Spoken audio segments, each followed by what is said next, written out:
الحمد لله رب العالمين، والصلاة والسلام على سيدنا ومولانا محمد خاتم النبيين وعلى آله وأصحابه أجمعين وعلى كل من تبعهم بإحسان إلى يوم الدين. أما بعد، آج 3 ہفتوں کے وقفے کے بعد آپ حضرات کی خدمت میں حاضری کی توفیق ہوئی. پچھلے 3 ہفتوں میں مجھے کچھ بیماری پیش آئی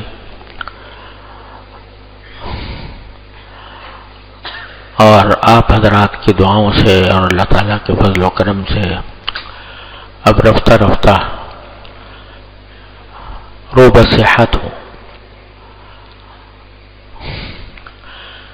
بیماری چونکہ کچھ سینے سے تعلق رکھتی تھی، نمونیا کی بیماری تھی، تو اس میں تھوڑی سی بھی حرکت سے یا تھوڑے سے بات چیت کرنے سے سانس پھول جاتا تھا. تو اس لیے کوئی لمبی بات کرنے کا موقع بھی نہیں تھا، ہمت بھی نہیں تھی. ابھی بھی الحمدللہ طبیعت تو بڑی حد تک بحال ہوئی ہے، لیکن بات چیت کرنے میں، زیادہ لمبی بات کرنے میں اب بھی تھوڑا سا تکلف ہے اور سانس پھولنے لگتا ہے. امید ہے کہ انشاءاللہ آپ حضرات کی دعاؤں سے یہ بھی دور ہو جائے گا. تو اس وجہ سے آج بھی مجلس منعقد کرنے کے بارے میں کچھ تردد تھا کہ بول سکوں گا یا نہیں، لیکن یہ سوچا کہ الحمدللہ جتنی کچھ توانائی اللہ تعالیٰ نے عطا فرمائی اس کا کرم ہے، تو جتنا موقع ہوگا آپ حضرات کی ملاقات ہی ہو جائے گی، آپ حضرات کی زیارت ہو جائے گی، اور جتنا موقع ہوگا، جتنی ہمت ہوگی، اتنی انشاءاللہ کچھ بات بھی کر لیں گے. مسلمانوں کا اپنی اصلاح کی غرض سے جمع ہو جانا بذات خود ایک نعمت. کوئی بات کی جائے یا نہ کی جائے، لیکن جب مسلمان بھائی آپس میں ایک ہی مقصد کے لیے جمع ہوتے ہیں، کوئی دوسرا مقصد نہیں ہوتا، مقصد صرف یہ ہوتا ہے کہ اللہ تبارک و تعالیٰ کی رضا حاصل ہو، اللہ تبارک و تعالیٰ کا ذکر ہو، اور اللہ تعالیٰ کے احکام کے مطابق زندگی گزارنے کی فکر مل بیٹھ کر کی جائے. تو یہ بتاتے خود نعمت ہے. کوئی بات ہو یا نہ ہو، کوئی تقریر ہو یا نہ ہو، بیان ہو یا نہ ہو، مسلمانوں کا اجتماع ہو جانا یہ بھی ایک بہت بڑی نعمت ہے، جبکہ طلب کے ساتھ ہو اور اصلاح کی نیت سے ہو، اللہ تعالیٰ کی رضا کی خاطر ہو. اور پتہ نہیں جب مسلمان جمع ہوتے ہیں تو پتہ نہیں کس کی حاضری اللہ تبارک و تعالیٰ کے ہاں قبول ہو جائے، کس کی آمد قبول ہو جائے، اور اس کے صدقے میں باقی دوسروں کی بھی مغفرت ہو جائے. آدمی کے منہ پر لکھا ہوا نہیں ہوتا کہ اس کا اللہ تبارک و تعالیٰ کے ہاں کیا درجہ ہے. دیکھنے میں معمولی سا آدمی معلوم ہوتا ہے، دیکھنے میں کوئی ولی اللہ نظر نہیں آتا، کوئی بڑی اللہ کا مقرب نظر نہیں آتا، لیکن نہ جانے اس کے دل کی کیفیت اللہ تبارک و تعالیٰ کے ساتھ کیا ہے. اور اللہ تعالیٰ کے ہاں اس کا کیا مقام ہے تو ہمیں پتہ نہیں چلتا. پتہ نہیں کس اللہ کے بندے کی خاطر اللہ تعالیٰ ہماری بھی مغفرت فرما دیں، اس کے صدقے میں ہمارا بھی کام بن جائے. حدیث میں رسول کریم سرور دو عالم صلی اللہ علیہ وسلم نے فرمایا، رب اشعث اغبر مدفوع بالابواب. بہت سے لوگ ایسے ہوتے ہیں کہ جن کے بال پریشان ہیں، بال بکھرے ہوئے ہیں، یعنی دیکھنے میں کوئی ان کے اندر حسن و جمال بھی نہیں، کوئی بظاہر نظم بھی نظر نہیں آ رہا، بال بکھرے ہوئے، جسم غبار آلود، جسم پر مٹی کی تہیں جمی ہوئی، کسی محنت میں مزدوری میں لگے ہوئے ہیں، کوئی کاشتکاری کر رہا ہے، کوئی مزدوری کر رہا ہے، تو اس کے جسم پر غبار، گرد و غبار لگا ہوا ہے، بال بکھرے ہوئے اور جسم غبار آلود، جسم پر گرد، اور مدفوع بالابواب. اگر کسی کے دروازے پر جائیں تو لوگ دھکے دے کے نکال دیں کہ یہ کہاں سے آ گیا، یہ فقیر، یہ مفلس، یہ کہاں سے آ گیا. تو اپنے میل کا نظر نہیں آتا، حالت اس کی بظاہر خراب ہے، بال اس کے بکھرے ہوئے ہیں، جسم پر مٹی ہے، تو لوگ نکال دیں، دھکے دے کر نکال دیں کہ جاؤ یہاں سے. لیکن اللہ تبارک و تعالیٰ کے ہاں وہ اتنا قیمتی ہوتا ہے کہ اگر اللہ کے اوپر کوئی قسم کھا لے کہ اللہ تعالیٰ ضرور یہ کام کریں گے، قسم کھا کر کہہ دے اللہ کی، اللہ تعالیٰ اس کی قسم پوری کر دیتا ہے. اللہ تعالیٰ اس کی قسم پوری کر دیتا ہے. یعنی اللہ تبارک و تعالیٰ کے ہاں اس کا رتبہ، اس کا مرتبہ، اس کا مقام بہت اونچا مقام ہوتا ہے. وہ اللہ تعالیٰ کا مقرب ہوتا ہے. تو اب دیکھنے میں وہ لگ رہا ہے ایسا ہی معمولی آدمی، لیکن اللہ جل جلالہ کے ساتھ اس کے دل کی کیا کیفیت ہے، اللہ تبارک و تعالیٰ نے اس کو کس مقام پر پہنچایا ہے، یہ کسی کو دیکھنے میں پتہ نہیں لگتا. اللہ تعالیٰ فرماتے ہیں یہ اگر قسم کھائے گا کسی بات پر میں اس قسم کو پورا کر دوں گا. اور حدیث میں اس کی مثال بھی آئی ہے کہ ایک مرتبہ ایک خاتون نے دوسرے کا دانت توڑ دیا تھا،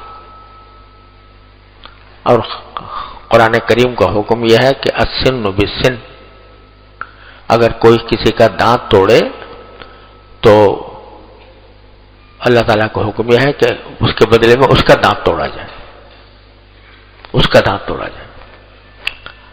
تو جب رسول کریم صلی اللہ علیہ وسلم کے پاس مسئلہ آیا تو حضور اقدس صلی اللہ علیہ وسلم نے قرآن کریم کے مطابق کہا بھائی اللہ تعالیٰ کی کتاب کا حکم ہے، قصاص لینا ہوگا، بدلہ لینا ہوگا، جس نے دانت توڑا ہے اس کا دانت توڑا جائے گا، اس عورت کا دانت توڑا جائے گا. تو ان کے غالباً چچا تھے حضرت انس بن نضر رضی اللہ تعالیٰ عنہ.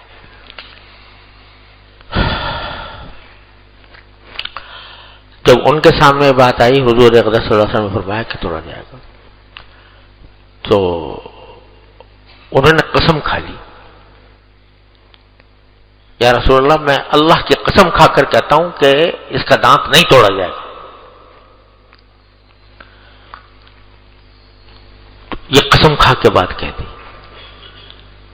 اب حضور کے سامنے مسئلہ درپیش ہے، کتاب اللہ کا حکم ہے، قرآن کا حکم ہے کہ دانت توڑا جائے گا، حضور نے فیصلہ فرما دیا توڑا جائے گا، اور وہ قسم کھا کے کہہ گئے لا واللہ لا تبصر ثنیتها، نہیں اللہ کی قسم ان کی اس کا دانت نہیں توڑا جائے گا.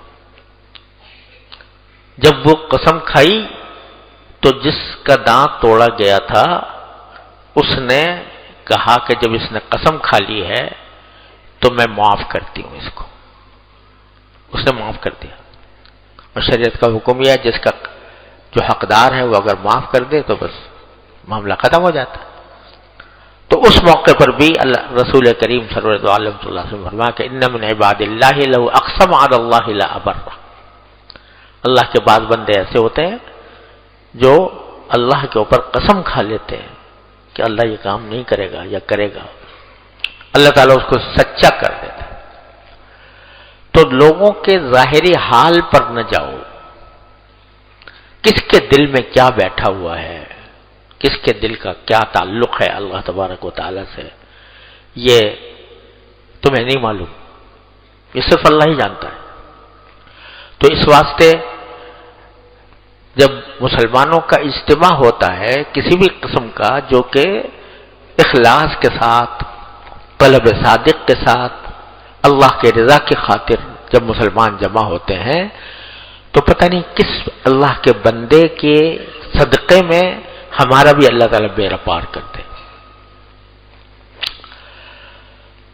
تو اس لیے مطلق جمع ہو جانا مسلمانوں کا یہ بھی بڑی ایک عظیم نعمت ہے, بشرطے کہ اخلاص کے ساتھ ہو, طلب صادق کے ساتھ ہو, تو اللہ تبارک و تعالیٰ نواز دیتے ہیں.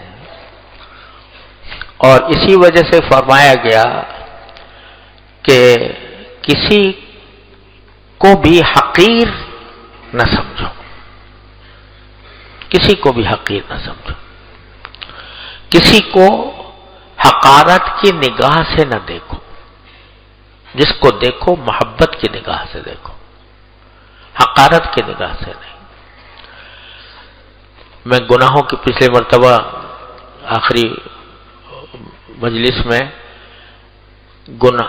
آنکھوں کے گناہوں کی بات کر رہا تھا کہ آنکھوں کی سے جو گناہ ہوتے ہیں ان سے بچنے کا اللہ تعالی ہم سب کو اہتمام کرنے کی توفیق عطا فرمائے.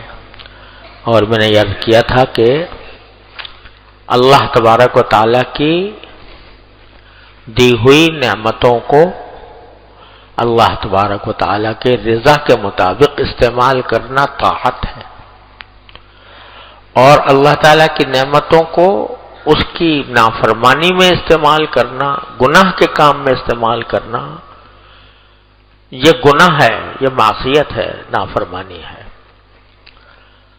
سارا دین کا حاصل یہ ہے کہ انسان اللہ تبارک و تعالیٰ کی نعمتوں کو اس کی طاعت میں استعمال کرے, اس کے رضا کے کاموں میں استعمال کرے, غلط استعمال نہ کرے.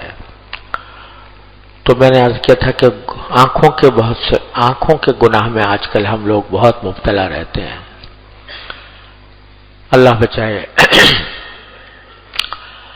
باہر نکلو تو آنکھوں کو پناہ نہیں ملتی, اور اب تو گھر گھر لوگوں کے پاس ایسے آلات آ گئے ہیں کہ آنکھوں کا گناہ گھر گھر پھیل گیا ہے. تو وہ گناہ تو ہے ہی, ایک آنکھ کا گناہ یہ بھی ہے کہ کسی کو حقارت کی نگاہ سے دیکھنا, کسی کو حقارت کی نگاہ سے دیکھنا, یہ بھی آنکھ کا ایک بہت بڑا گناہ ہے.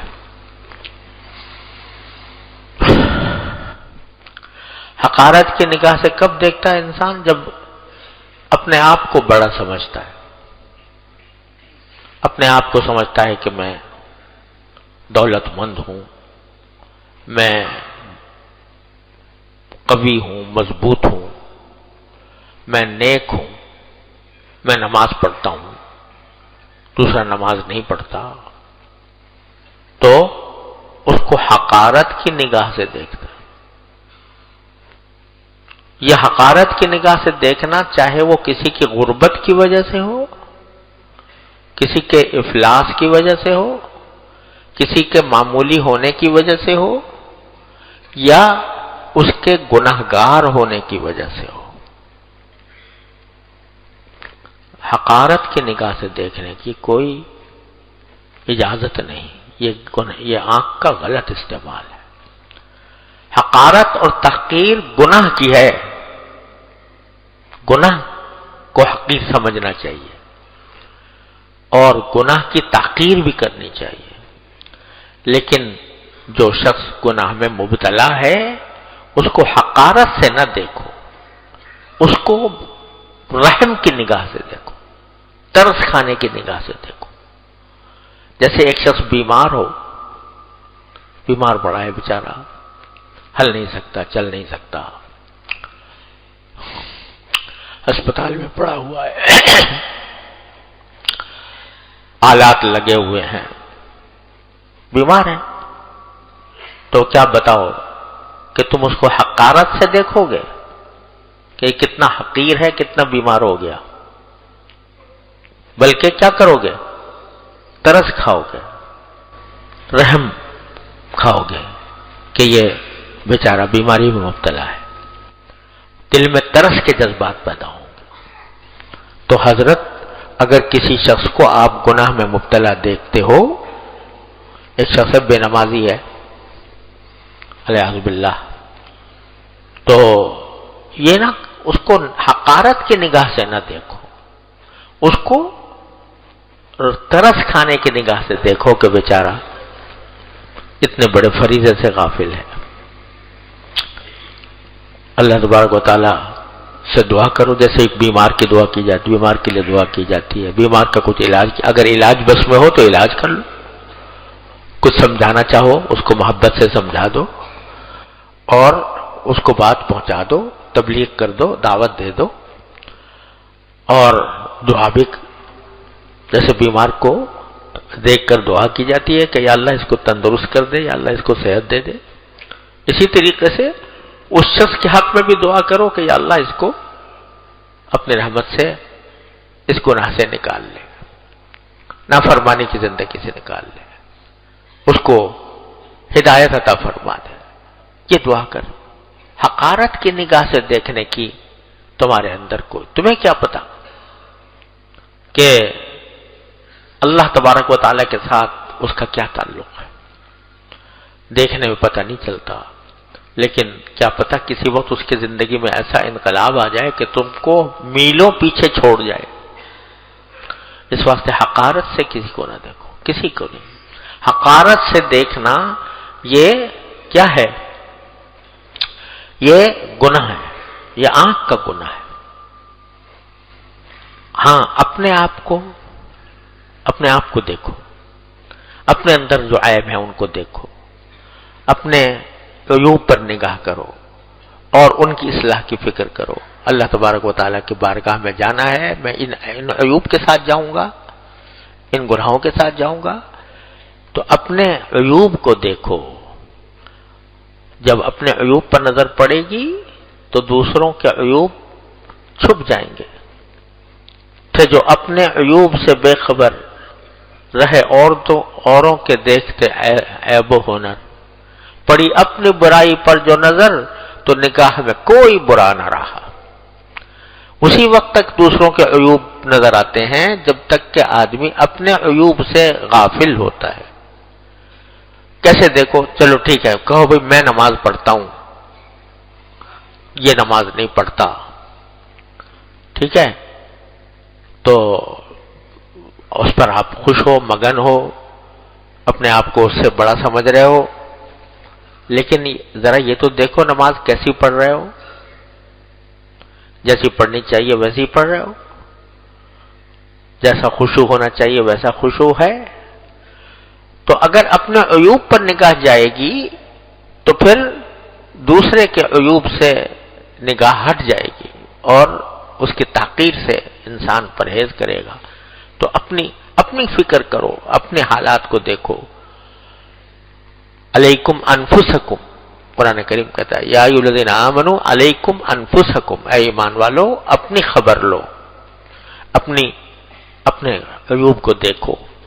تو جب وہ دیکھو گے تو پھر دوسروں کی طرف دیکھنے کی فرصت ہی نہیں ہوگی۔ ایک آدمی خود کسی بیماری میں مبتلا ہے، شدید سنگین بیماری میں مبتلا ہے، وہ اپنے پیٹ میں اس کے درد ہو رہا ہے تو اپنے درد کو دیکھے گا یا دوسروں کے نزلہ زکام کو دیکھے گا کہ اس کو نزلہ ہو رہا ہے، اس کو زکام ہو رہا ہے؟ وہ تو اپنے اس کو پڑی ہوگی.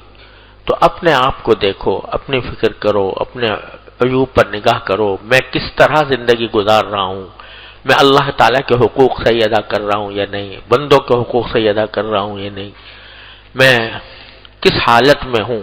اللہ تعالیٰ کے پاس جاؤں گا تو اپنی زندگی کے کاموں کا کیا جواب دوں گا، یہ فکر پیدا کرو. جب یہ فکر پیدا ہو جاتی ہے تو پھر انسان کو سارے کسی کے اوپر حقارت کی نگاہ ڈالنے کی جرأت نہیں ہوتی. نبی کریم سرورت عالم صلی اللہ علیہ وسلم نے دعا فرمائی کہ اللہم اجعلنی فی عینی صغیرہ وفی اعین الناس کبیرہ. اے اللہ مجھے اپنی آنکھ میں تو، اپنی نظر میں تو مجھے چھوٹا بنا دیجئے اور دوسرے لوگوں کی نگاہ میں بڑا بنا دیجئے. کیا مطلب؟ کہ میں تو اپنے آپ کو اپنے گناہوں کی وجہ سے، اپنے عیوب کی وجہ سے چھوٹا سمجھوں، میں چھوٹا ہوں. اور جب بندہ تواضع حقیقی اختیار کرتا ہے، اپنے آپ کو واقعی چھوٹا سمجھتا ہے، تو پھر لوگوں کے نگاہ میں اللہ تعالیٰ اس کو بڑا بنا ہی دیتے ہیں. وہ اگر حقیقی تواضع ہو، یہ نہیں کہ مصنوعی یا بناوٹی تواضع کرے آدمی. مصنوعی بناوٹی تواضع یہ ہوتی ہے کہ اپنے آپ کو کہے کہ میں تو بڑا ناچیز ہوں، بڑا ناکارہ ہوں، بڑا گنہگار ہوں، اور وہ کہہ اس لیے رہا ہے کہ تاکہ دوسرا جواب میں یہ کہے کہ نہیں حضرت آپ تو بڑے پرہیزگار ہیں، بڑے عقل مند ہیں، بڑے قابل تعریف ہیں. اور امتحان اس کا یہ ہے کہ اگر کوئی شخص یہ کہے کہ بھئی میں ناکارہ ہوں اور گنہگار ہوں اور ناچیز ہوں، میری کوئی حقیقت نہیں ہے، دوسرا کہہ دے بے شک آپ ایسے ہی ہیں، تو کیا ہوگا؟ اگر وہ بے شک کہہ دے اور اس سے آپ کو خوشی حاصل ہو کہ ہاں بھئی ٹھیک کہہ رہا ہے، یہ میری حقیقت جان کر کہہ رہا ہے، تو اس کے معنی یہ کہ آپ سچ کہہ رہے تھے. لیکن اگر دوسرے کے بے شک کہنے پر آپ کو طبیعت میں بگاڑ پیدا ہو جائے اور افسوس ہو کہ یار میں نے یہ جملہ بولا ہی کیوں تھا، تو اس کا مطلب یہ کہ یہ مصنوعی تواضع ہے، یہ جھوٹی تواضع ہے، حقیقی تواضع نہیں ہے. اس لیے کہ وہ در حقیقت تکبر کی وجہ سے کہہ رہا ہے، وہ حقیقت میں تواضع نہیں ہے، وہ تکبر کی وجہ سے کہہ رہا ہے کہ یہ دوسرا جواب میں میری تعریف کرے. تو رسول کریم صلی اللہ علیہ وسلم فرماتے ہیں اجعلنی فی عینی صغیرہ، مجھے اپنے آنکھ میں، اپنی نظر میں مجھے چھوٹا بنا دے، اپنی نظر میں مجھے چھوٹا بنا دے. جب اپنی نظر میں چھوٹا بن جاتا ہے تو پھر اللہ تبارک و تعالیٰ اس کے اوپر معرفت کے دروازے کھولتے ہیں، معرفت کے دروازے کھولتے ہیں. وہ حقیقت اس کو اپنی نظر آتی ہے، اپنی حقیقت سمجھتا ہے. اور اگر اپنے آنکھ پر آنکھ ڈالتا ہے، اپنے آپ کو دیکھتا ہے اور بڑا سمجھتا ہے کہ میں تو بڑا عالم ہوں، میں تو بڑا متقی ہوں، پرہیزگار ہوں، یا میں مثلا میں بڑا صاحب منصب ہوں، کوئی عہدہ مجھے ملا ہوا ہے، لوگوں میں شہرت ہو گئی ہے، لوگوں میں میری عزت کی جاتی ہے. ان باتوں کی طرف اگر آدمی دھیان کرے گا اور اس سے لذت لے گا تو اس کا مطلب یہ کہ وہ عجب اور خود پسندی کی بیماری میں مبتلا ہے، تکبر میں مبتلا ہے،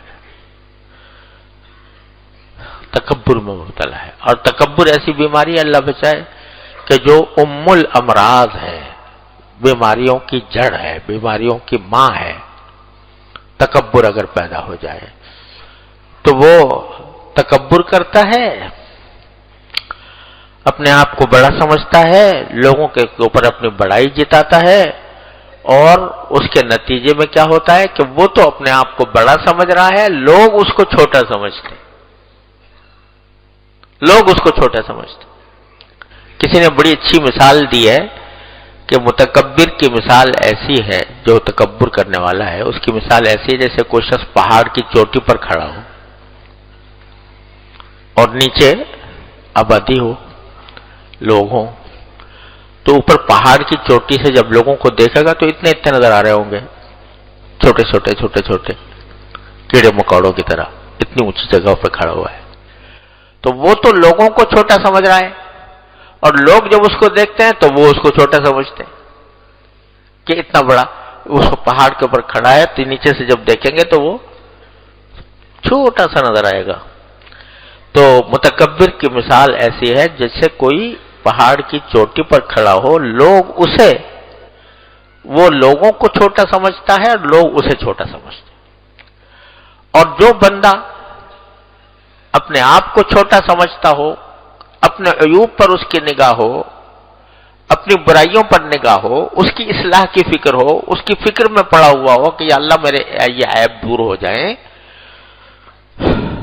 تو اللہ تبارک و تعالیٰ اس کو ایک طرف تو معرفت عطا فرماتے ہیں، اور دوسری طرف وہ لوگوں کی نگاہ میں وہی بڑا ہوتا ہے۔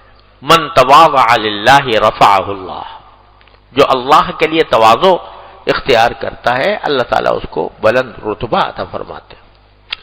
لیکن بلند رتبہ حاصل کرنے کے لیے تواضع نہیں، یعنی یہ سوچ کے تواضع کرے کہ میرا بلند رتبہ ہو جائے، نہیں، حقیقی تواضع وہ ہے کہ جس میں آدمی واقعتاً اپنے آپ کو دوسروں سے کمتر محسوس کرتا ہو، اور محسوس کرنے کے نتیجے میں یہ سمجھتا ہو کہ بھئی میں تو ہوں ہی نہیں، میری کیا حیثیت ہے، یہ سب مسلمان ہیں، اللہ کے بندے ہیں، یہ کوئی پتہ نہیں کس مقام پر پہنچا ہوا ہے، کوئی کس مقام پر پہنچا ہوا ہے، میں تو اپنے اس میں گھرا ہوا ہوں اپنے آپ کو۔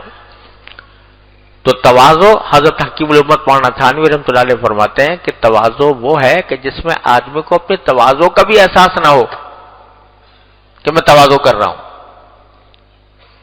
اگر احساس ہو گیا کہ میں تواضع کر رہا ہوں تو پھر وہی خود پسندی ہو جائے گی کہ میں تو بہت متواضع آدمی ہوں، وہ گڑبڑ ہو جائے گی۔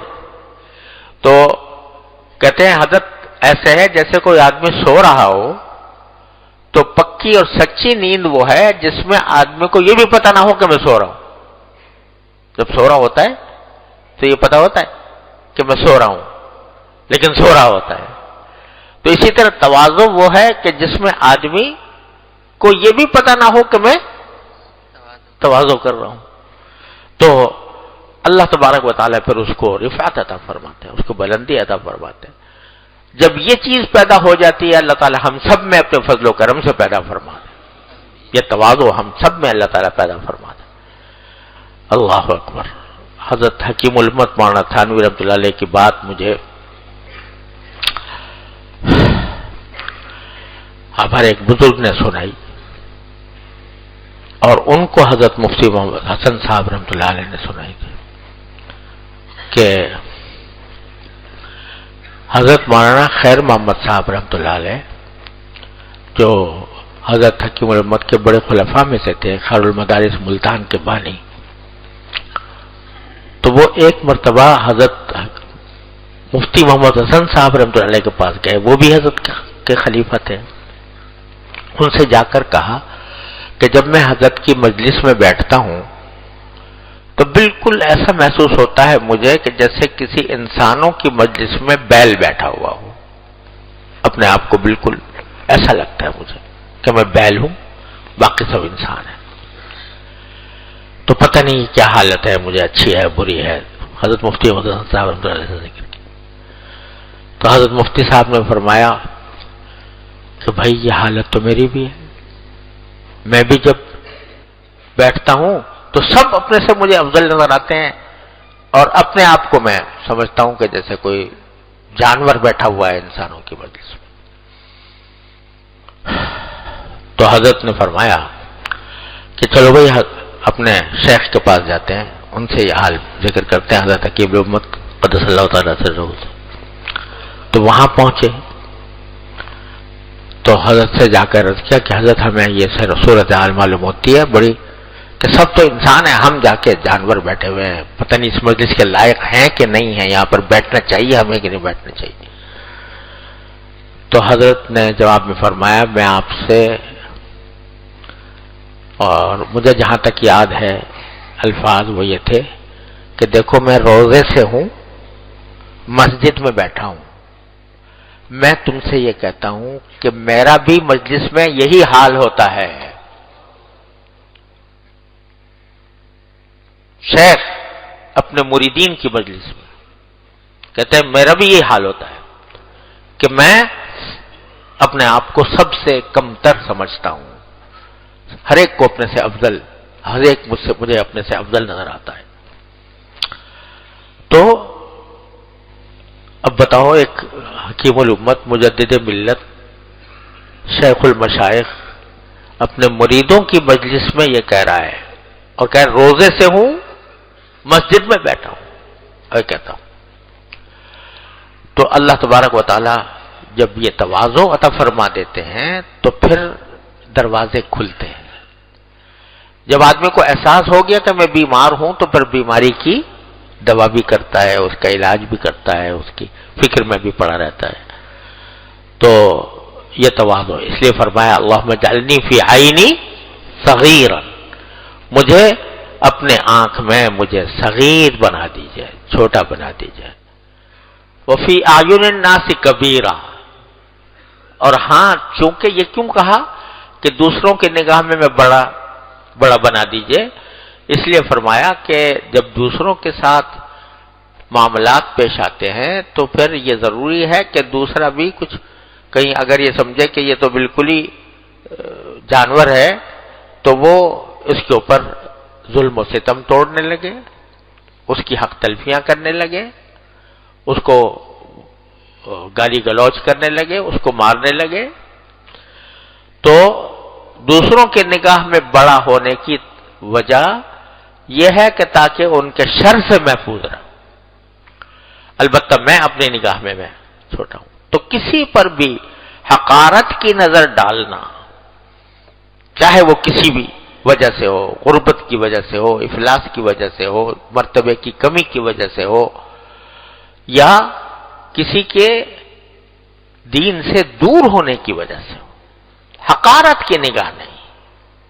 ہاں، کاہے کی نگاہ؟ محبت کی نگاہ، جیسے بیمار کے ساتھ محبت ہوتی ہے، جیسے بیمار پر ترس کھایا جاتا ہے، اس طرح نگاہ۔ میرے خسر صاحب مرحوم، اللہ تعالیٰ ان کی درجات بلند فرمائے، مجھے ان کی بات بڑی اچھی لگتی تھی۔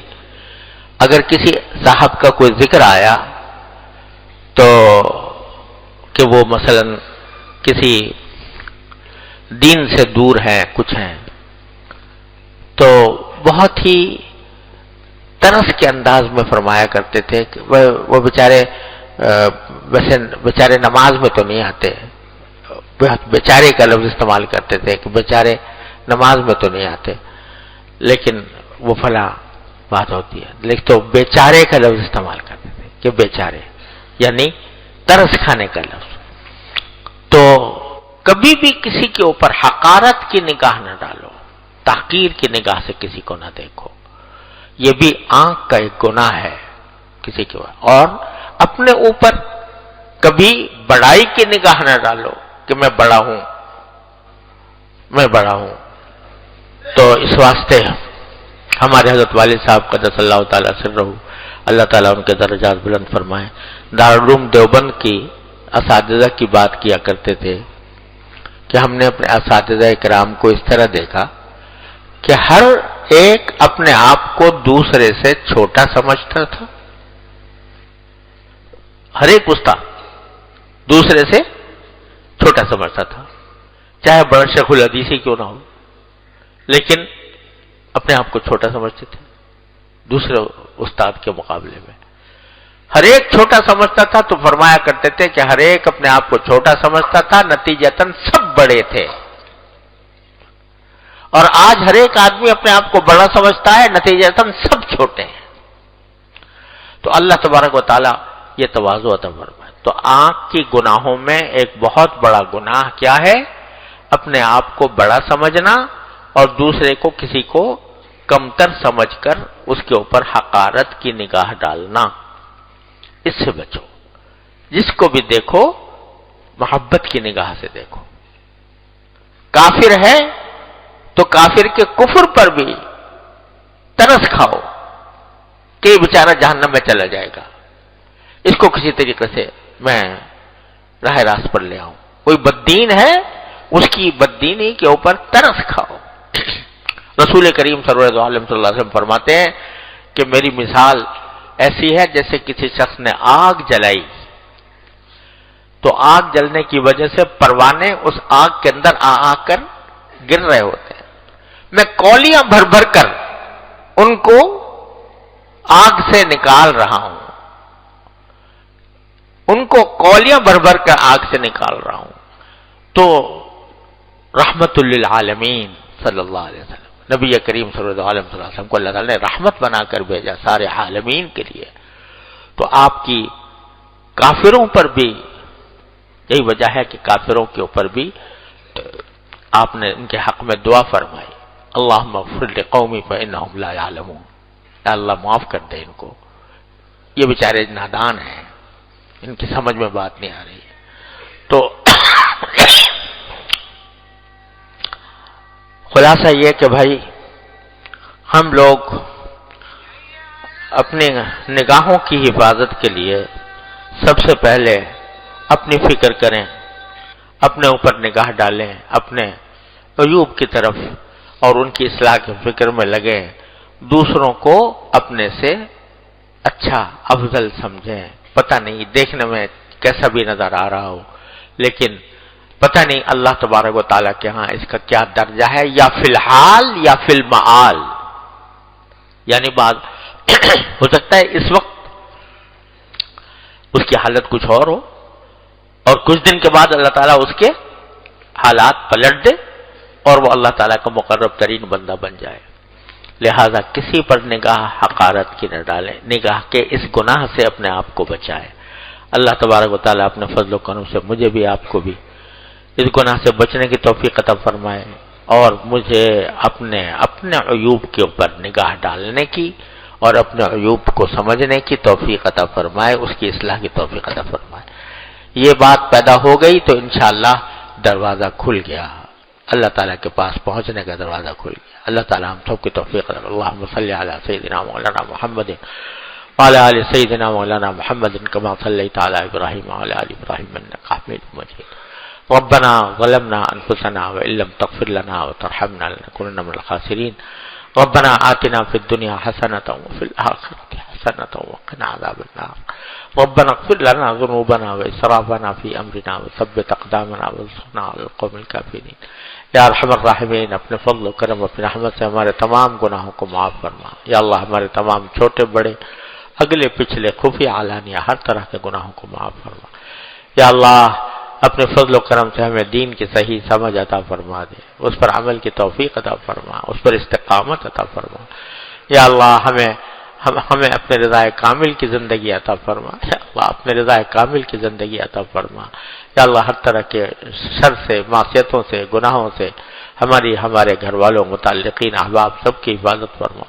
یا اللہ تمام حاضرین اور حاضرات کو ان کے تمام جائز مقاصد میں کامیابی عطا فرما. یا اللہ سب کی پریشانیوں کو دور فرما، سب کی مشکلات کو آسان فرما. وصلی اللہ تعالی علی خیر خلقہ سیدنا مولانا محمد وعلی آلہ واصحابہ اجمعین. آمین برحمتک یا ارحم.